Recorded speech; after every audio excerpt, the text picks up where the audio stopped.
বঙ্গবন্ধু শেখ মুজিবুর রহমান নিশ্চয়ই অনেক বড় মাপের নেতা ছিলেন। 1947 সালের পর থেকে 1971 সালের 25শে মার্চ পর্যন্ত শেখ মুজিবুর রহমানের যে সংগ্রাম এবং তার যে জনপ্রিয়তা, তার প্রধান কারণ ছিল তিনি বাঙালিদের ন্যায্য দাবি চেয়েছিলেন। এই বিষয়টি আবারও সামনে আসছে এমন এক সময়ে যখন আওয়ামী লীগের রাজনীতিতে ফেরা নিয়ে আলোচনা তুঙ্গে।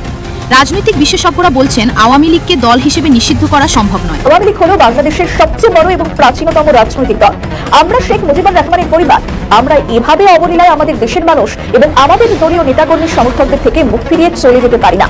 উনি দেশে ফিরবেন, অর্থাৎ শেখ হাসিনা দেশে ফিরবেন। বাংলাদেশের গণতন্ত্রের পুনঃপ্রতিষ্ঠা হলেই ফিরবেন।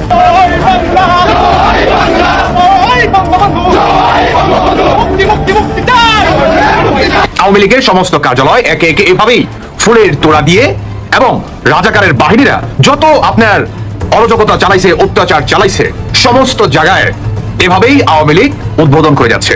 আস্তে আস্তে আরো দ্রুত আকারে সেটা সক্রিয় হবে ইনশাআল্লাহ। সেটি পুরো বাংলাদেশ ঘিরে। ভারত কি সত্যি গণতন্ত্র নিয়ে উদ্বিগ্ন ছিল, নাকি নিজের পছন্দের রাজনৈতিক বাস্তবতা হারানোর কারণে দূরত্ব তৈরি করেছিল?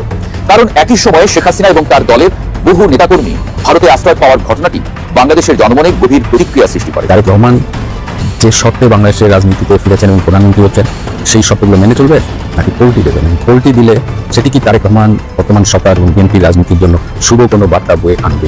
এবং আপনারা যেই সিদ্ধান্ত নেবেন, আমি আপনাদের সেই সিদ্ধান্তের সঙ্গেই থাকব। বিএনপি কি আসলে একটি ব্যর্থ দল? দলের দীর্ঘদিনের রাজপথের সহযোদ্ধা রুমিন ফারহানার মুখেই এবার শোনা গেল বিস্ফোরক মন্তব্য। কেন এমন বার্তা দিলেন তিনি? বিস্তারিত দেখুন আজকের ভিডিওতে। সুপ্রিয় দর্শক, নতুন একটি ভিডিওতে আপনাদের সবাইকে স্বাগতম। দর্শক, আজকের ভিডিওটা কিছুটা অন্যরকমভাবে সাজানো হয়েছে এবং তার ইতিমধ্যে তার ভিডিওর কিছু অংশবিশেষ আপনারা দেখে ফেলছেন।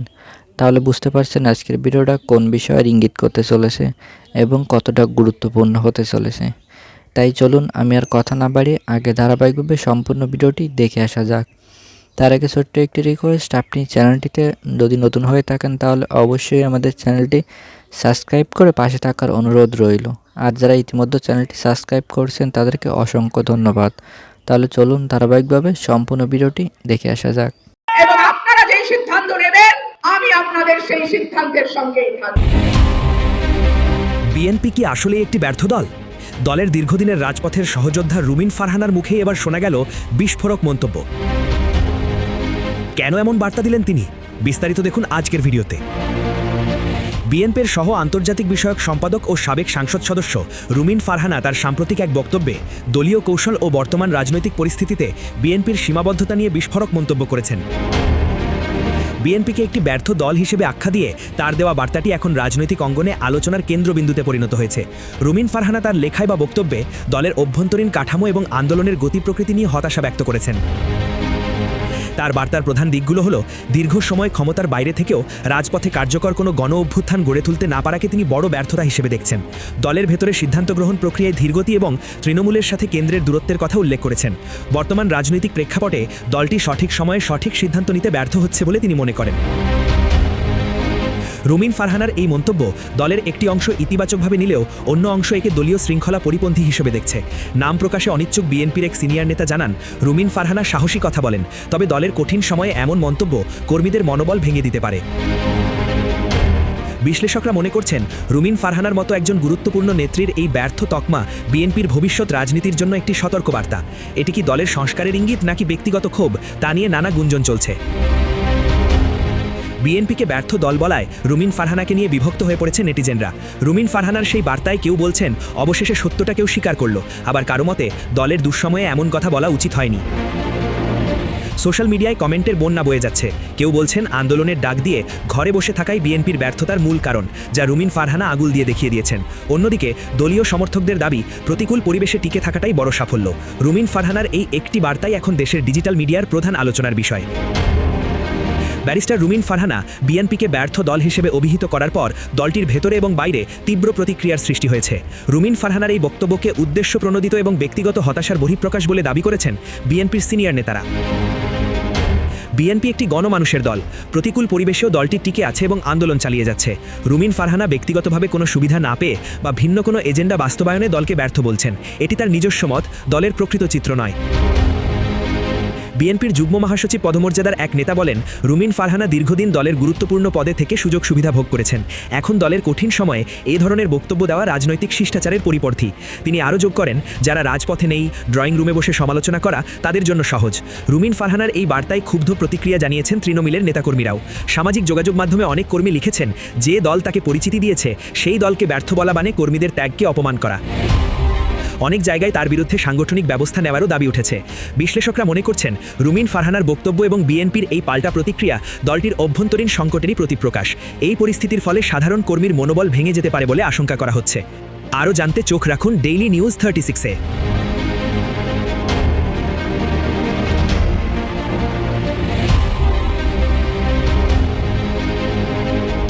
ছাত্র জনতা দেশ স্বাধীন করেছে, এটা আমরা একসময় মানে যে ছাত্র জনতা এলসিবি, যে এলসিবি এটা দল, এলসিবি এটা যে দল হাসনাদুল্লাহ, এরা 5 তারিখের পর বাসিটির মধ্যে চাও খাইতে না, চা খাইতে ওটা কষ্ট, বাসিটিতে লেখাপড়া করতে কষ্ট। এখন তারা 5 তারিখের পর হ্যাঁ একটা পাজারও গাড়িতে চলে, হ্যাঁ একটা পিমো গাড়িতে চলে, হ্যাঁ একটা ফ্লাইটে চলে, এই টাকা কর। যারা 13 টাকা মারি খাইছে বন্যার পর 3 জেলায় এত টাকা মানুষ পড়ছে, মানুষের 100 বড় টাকা ভাঙিয়ে এবারে ওই 13 দেশে উপর দিয়েছে, সেই 13 টাকা যখন মারি খেতে পারে, তারা এখন বড় বড় কথা বলে আমরা ও করবো। এই হাসনাত আব্দুল্লাহ 13 টাকা মারি গেছে, এরা এখন পাজারও করতে চলে কি এই 13 টাকা মারি গেছে, এরা সাদাবাজি টাকা করছে। 5 তারিখের পর যত সাদাবাজি হয়েছে হাসনাত আব্দুল্লাহ এই এলসিপির মারফত হয়েছে সাদাবাজি। আর আমরা বিশ্বাস করে বলতে পারি 5 তারিখের পর যত সাদাবাজি হয়েছে জায়গায় সব এলসিপি হাসনাতুল্লাহ মারফত হয়েছে। ব্যস্ত ছিলেন, ফ্যামিলির সাথে ঈদ কাটাইতে ব্যস্ত ছিলেন, অনেকে হয়তো অনেক নিউজ দেখেন নাই। বেশ কয়েকটা নিউজ ভাইরাল হয়েছে, মধ্যে সবচেয়ে বেশি ভাইরাল হয়েছে হাসনাত আব্দুল্লাহ ধরা খাইল। মানে ঢাকা ইউনিভার্সিটির প্রাক্তন ভিসি জনাব আখতারুজ্জামান স্যারের কাছে হাসনাত আব্দুল্লাহ ধরা খাইছে, এইটা হলো বড় নিউজ। এই প্রসঙ্গে যাইবার আগে একটু ঈদের আলোচনা করে দেই। গতকালকে ঈদের নামাজ হয়েছে, আপনারা জানেন। সেই ঈদগাহ মাঠে আমাদের মাননীয় প্রধানমন্ত্রী নামাজ পড়েছেন, তার পাশে ছিলেন আমাদের মহামান্য রাষ্ট্রপতি মির্জা ফখরুল ইসলাম সাহেব, ঢাকা সিটির মেয়র সালাম সাহেব। ওদের একটা মজার ঘটনা ঘটছে বলে অনেকেই বলতেছেন। অনেক কারা জানেন, যারা আমাদের প্রধানমন্ত্রীকে ডুবাইতে চায়। আমরা জানি শেখ হাসিনা ডুববার পিছনে বেশ কিছু কারণ ছিল, তার চামচাদের জন্য সে অ্যাকচুয়ালি ডুবছে। এই তারেক রহমান সাহেবকে ডুবানোর জন্য কিছু চামচারাই যথেষ্ট, বিশ্বাস করেন ভাই। কেন বলতেছে এই সমস্ত কথা? দেখেন, কালকে তারেক রহমান সাহেব নামাজ পড়ছে এবং উনি মাটিতে বসে নর্মাল নামাজ পড়ছে। তার বাম পাশে মহামান্য রাষ্ট্রপতি চেয়ারে বসা ছিলেন বা টুলে বসা ছিলেন, তার পাশে ফখরুল ইসলাম আলমগীর সাহেব ছিলেন, উনিও টুল বা চেয়ারে বসা ছিলেন। তার পাশে সালাম সাহেব ছিলেন, উনিও টুল বা চেয়ারে বসা ছিলেন। তাদের সাথেই বসা ছিলেন আমাদের মাননীয় প্রধানমন্ত্রী এবং উনি মাটিতে নর্মাল নামাজ পড়ছেন। এবং এটা নিয়ে প্রশংসার ফুলঝুরি বসাইতেছেন কিছু লোকজন। আরে ভাই, তারেক রহমান সাহেবের প্রশংসা করার মতো অনেক কারণ আছে তো। তারেক রহমান সাহেব যা যা করছে আসার পরে সবকিছু প্রশংসার যোগ্য, কিন্তু এইটা বলার তো কোনো যুক্তি নাই। হায় হায়, আমাদের প্রধানমন্ত্রী কি দেখাইলো দেখেন, সবাই চেয়ারে, প্রধানমন্ত্রী মাটিতে বসে আছে। আচ্ছা ভাই, আপনারাই বলেন তো, ঈদের নামাজেতে কোনো ভেদাভেদ নাই। মাননীয় প্রধানমন্ত্রী যে একজন সাধারণ মানুষও তাই। এবং আমরা জানি ঈদে গরিব, ধনী, বড়লোক, ফকির, মিসকিন সবাই এক কাতারে নামাজ পড়ে। আমাদের মাননীয় প্রধানমন্ত্রীও পড়ছেন। উনি তো এমনিতে সাদা সিধা লাইফ লিড করছেন। এবং উনি কেন চেয়ারে বসলেন না, বা উনি মাটিতে বসলেন, অন্যরা চেয়ারে বসলেন? উনি কত বড় মহৎ কাজটা করলেন। আচ্ছা, এটা কোনো কথা হইলো ভাই? বলেন তো, উনি কেন চেয়ারে বসবেন? এবং ওনারা কেন চেয়ারে বসছেন? ওনারা কি চেয়ারে বসছেন সম্মান পাওয়ার জন্য, অতিরিক্ত সম্মান পাওয়ার জন্য? না। এই যে ভদ্রলোক তিনজনের কথা বললাম, মহামান্য রাষ্ট্রপতি জনাব ফখরুল ইসলাম সাহেব এবং সালাম সাহেব চেয়ারে বসছেন, তাদের বার্ধক্যজনিত কারণে তারা নিশ্চয়ই মাটিতে বসে সেজদা দিতে পারেন না। এবং আমরা বহু মানুষকে দেখেছি অসুস্থ বা কোমরের প্রবলেম, বা মনে করেন ওইভাবে বসতে পারে না। অনেক মানুষ আছে পৃথিবীতে, তার বয়সেরগুলো, তার তো মনে হয় অল্প বয়সের মানুষ অনেক সময় পারে না। তখন তাদেরকে আল্লাহ তাআলা বলছেন, তুমি দরকার উঁচু জায়গায় বসে নামাজ পড়তে পারো। এখানে কিন্তু মাননীয় প্রধানমন্ত্রীকে অসম্মান দেখানো হয়নি, বা এই জন্য প্রধানমন্ত্রী বিরাট কিছু করে ফেলছেন। ওনার পাশে ওনারা চেয়ারে বসছেন, উনি মাটিতে বসছেন, বিরাট কিছু করে ফেলছেন। কেন বলতেছেন? প্রধানমন্ত্রী কি তাদের সাথে চেয়ারে বসলে আপনারা খুশি হতেন? আরে আপনারাই তো তখন বলতেন, বা অন্য লোকরা বলতো। ওই তিনজন নয় বয়স্ক ছিল। প্রধানমন্ত্রীর প্রবলেম কি? প্রধানমন্ত্রী কি কোমর ভাঙা নাকি যে প্রধানমন্ত্রী চেয়ারে বসছে? না, প্রধানমন্ত্রী সাধারণভাবে নামাজ পড়ছে। দলের রাজনীতি দলের যেই ভোটের ফেয়ার ভোটের জন্য তাদের এত লড়াই সংগ্রাম 17 বছরের, হ্যাঁ, আওয়ামী লীগের ছায়া তো কিছু কিছু এখনই দেখতে পাচ্ছি। কুৎসিত মন্তব্য করেছে বিএনপির পদধারী নেতারা। আমি তাদের কাছেও কৃতজ্ঞ, কারণ তারা যদি এতটা কদর্য আচরণ না করত, তাহলে হয়তো আমি এত ভোটের ব্যবধানে জিততাম না। তাদের সমস্ত অন্যায়, অবিচার, অকৃতজ্ঞতা সবকিছু জানাই। যারাই ভালো ফলাফল করেছে, দল হোক, ব্যক্তি হোক, যারাই ভালো ফলাফল করেছে, ডেফিনেটলি তাদের প্রতি আমার শুভেচ্ছা থাকবে এবং আশা করব প্রত্যেকেই তার অবস্থান থেকে তার শপথ অনুযায়ী তার যে দায়িত্ব এবং কর্তব্য সেটা তারা পালন করবে। ঘরের মেয়ে, আমি তো ঘরের মেয়ে হলাম ব্রাহ্মণবাড়িয়ার, আমি তো ঘরেই আছি, ঘরের মেয়ে তো বাইরে যায়নি। আমি যদি গিয়ে সিলেটে নির্বাচন করতাম তাহলে বলতেন ঘরের মেয়ে বাইরে গেছে। আমি ব্রাহ্মণবাড়িয়ার মেয়ে, আমি তো ব্রাহ্মণবাড়িয়াতে। শব্দটি অত্যন্ত দামি, এটা ভীষণ আপন মানুষ ছাড়া অভিমান হয় না। বিরক্তি থাকতে পারে, অসন্তুষ্ট থাকতে পারে, অভিমান কেন থাকবে? অভিমান খুব দামি শব্দ, এটা যেখানে সেখানে ব্যবহার করা যায় না। আর দলের ব্যাপারে আমার যেটা, হ্যাঁ, দলের আন্দোলন ছিল, সংগ্রাম ছিল ভোটের অধিকারের জন্য, আমাদের একটা ফ্রি ফেয়ার ইলেকশনের জন্য।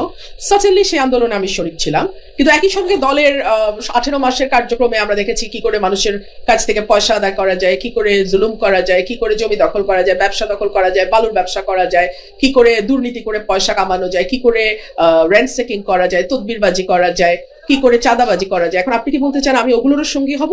তা তো নয় নিশ্চয়ই। সিম্পল, আমার রাজনীতি আমার, দলের রাজনীতি দলের। আমি আশা করব তারা 2001 থেকে 2006 যে ভুলগুলো করেছে তার রিপিটেশন তাদের হবে না। গত 1.5 বছর তারা মানুষের উপরে যে এরকম একটা মানে নানান রকম ভাবে মানুষকে তারা বিরক্ত করেছে, সেইটার পুনরাবৃত্তি হবে না, এটুকুই আমার আশা থাকবে। এবং যেই ফেয়ার ভোটের জন্য